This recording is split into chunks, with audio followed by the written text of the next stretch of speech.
Per uno scoperto che non link che portiamo oggi tra Sartè e Propia, a scontrare a Jean Di Giacomo, originario di Propiata, un'intrapresa maggiore di frutti e legumi dopo il 1992, c'è da parlare di commercio e di impresa che è tutta cosa vive.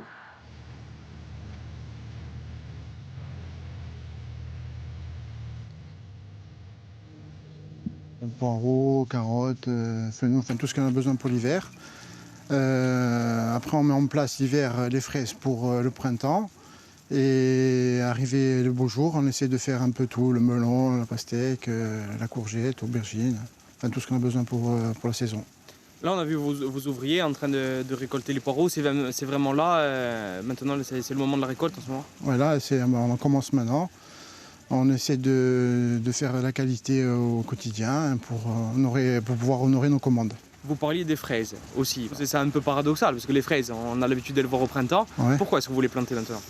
On les prépare maintenant pour qu'elles puissent avoir le maximum de température négative l'hiver, pour qu'elles puissent nous libérer de beaux fruits au printemps.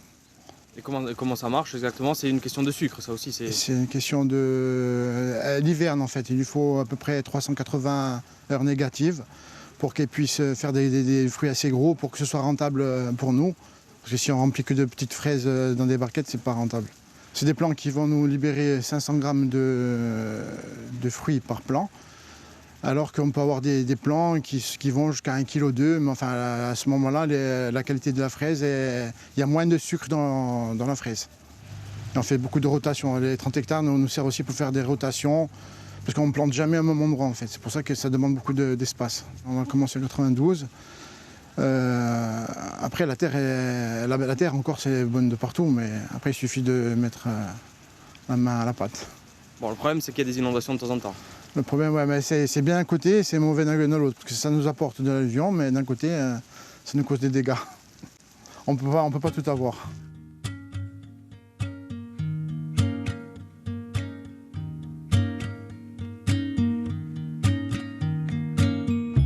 Ça, c'est une commande qu'on a préparée pour une grande surface, pour Ajaccio. Et là, on a une production, on a commencé à monter les productions qu'on a établies au mois d'août. Courges, potirons, butternut. On va étaler sur tout l'hiver. Il faut être très réactif. En fait, on ne s'arrête jamais. C'est toujours un mouvement sans arrêt. On essaie d'anticiper le plus possible en fait, pour ne pas se faire déborder. Il y a aussi chez vous la possibilité de se fournir directement, parce que vous avez fait un petit commerce. Ça aussi, l'objectif, c'était vraiment de vendre en circuit court. Ouais, comme ça, on fait bénéficier aux gens de la région des produits de haute qualité, très, très frais, à un prix très raisonnable. Parce que j'essaie de faire des produits pour que tout le monde puisse avoir accès à la marchandise à moindre coût. Une dernière question sur la projection. Cette fois, il y a votre fils qui travaille avec vous. C'est lui le futur de l'entreprise? Oui, c'est lui. Je suis en concurrence avec lui, alors lui, il essaie de faire mieux que moi et moi, j'essaie de faire mieux que lui. Et comment vous travaillez au quotidien, tous les deux?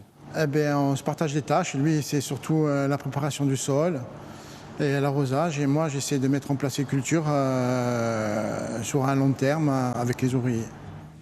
Dopo il 1992 l'impresa familiare è cresciuta assai. I sovruti e i legumi si trovano oramai in dialogo con Corsica anche un Rodiano Bastiaccio, un risultato di sforzi a livello degli investimenti e di ricerca di partenari e di clienti.